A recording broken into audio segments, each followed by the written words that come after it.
Hi there, and welcome back to the Lisa Nichols Show, where I give you some of the tools that you can use to transform your life into something barely recognizable.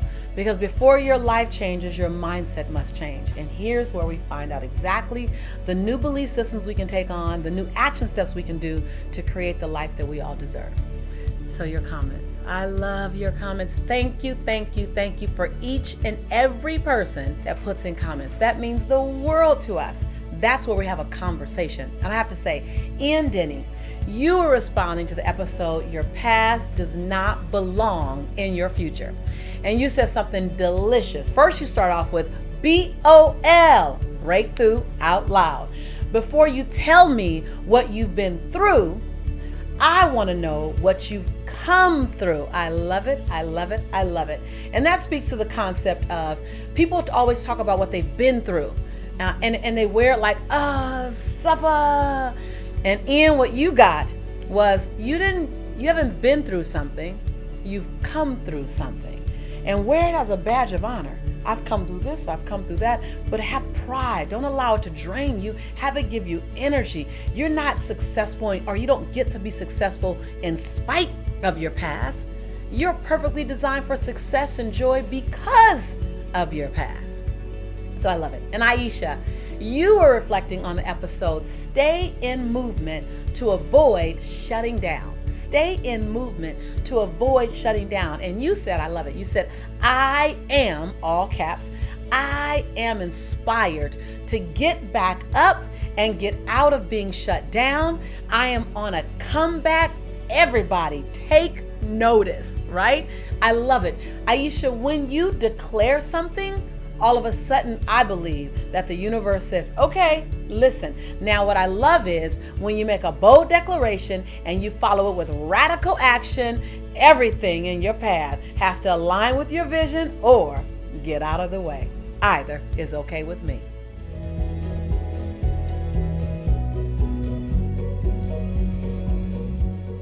What I recognize is that when people second guess themselves, it's because they've made a mistake in the past and they're afraid of making an error again.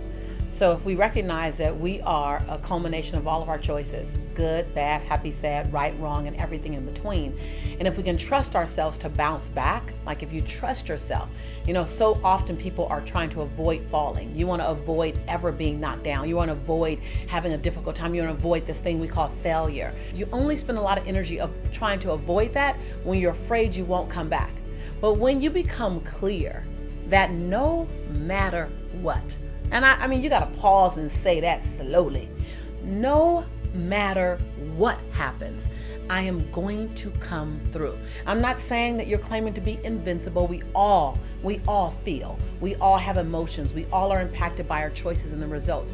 But when you become resolved that goal out there called joy, that goal out there called a healthy relationship with my children, that goal out there called health and wellness and my spirituality and my body, that goal is non-negotiable. All of a sudden you get to a point where you say, okay, I'm willing to leap. I'm willing to leap because if I fall, I'm going to get up. How do I know? Because I always do.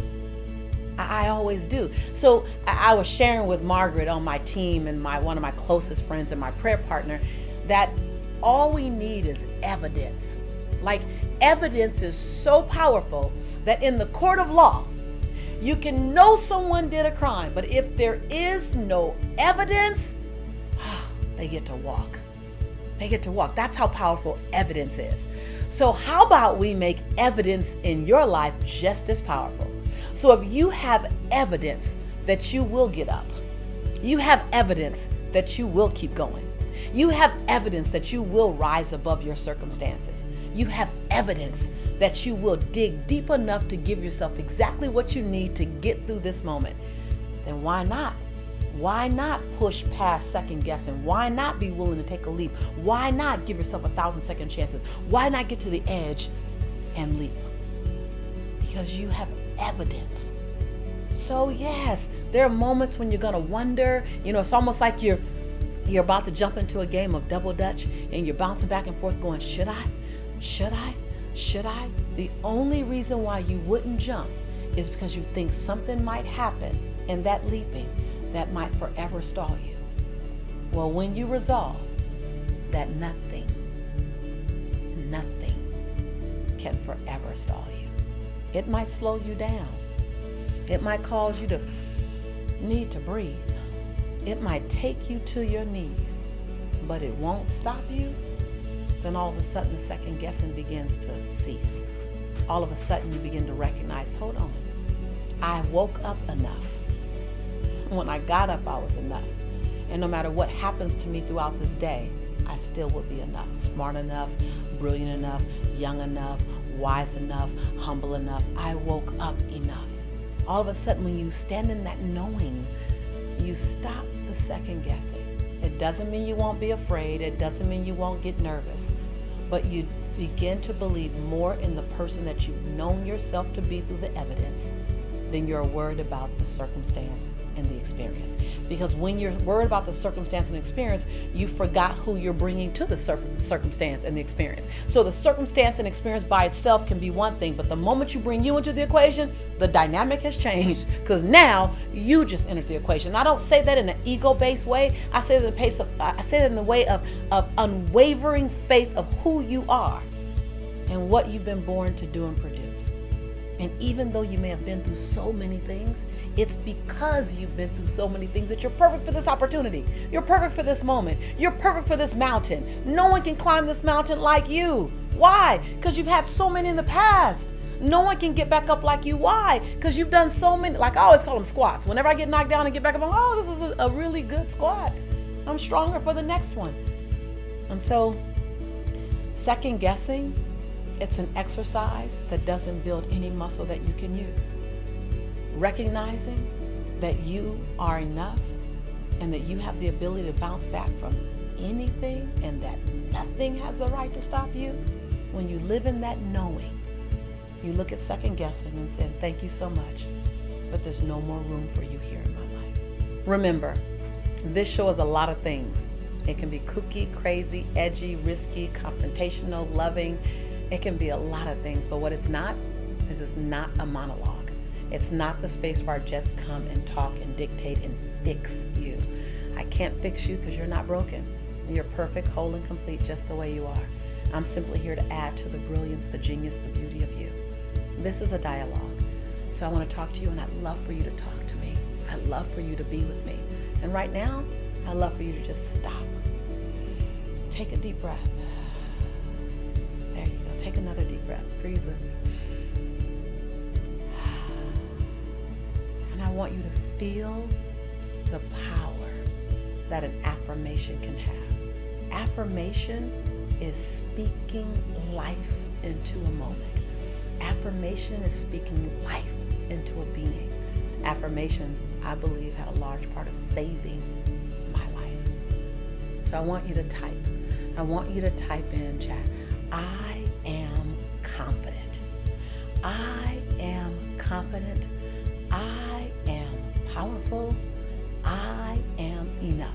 Those three things. I am confident. I am powerful. I am enough. Type that into chat right now. Be present to all the emotion that comes up, all the emotion that is welcome in and invited in with that statement, with that thought. As you type it, what do you feel? What's the surgence of energy? Hold on to that. Be present to what exists within you, because that's real. And that's the power of words and the power of clarity and the power of conviction and the power of knowing and the power of affirmations. Always remember that this is your home and we are your tribe. And I, yes, I am your sister. I'm your sister from another mister. I'm your sister in prosperity and I'm your sister in possibility. And every single time I am going to tell you, yes, is she going to say it again? Yeah, I'm going to say it again because I think we're not told enough. I believe in you. And I don't just use these words lightly. I love you. I love your imperfection. I love your heart. I love who you choose to be. And I love the person that you're becoming. I do. I'll see you real soon.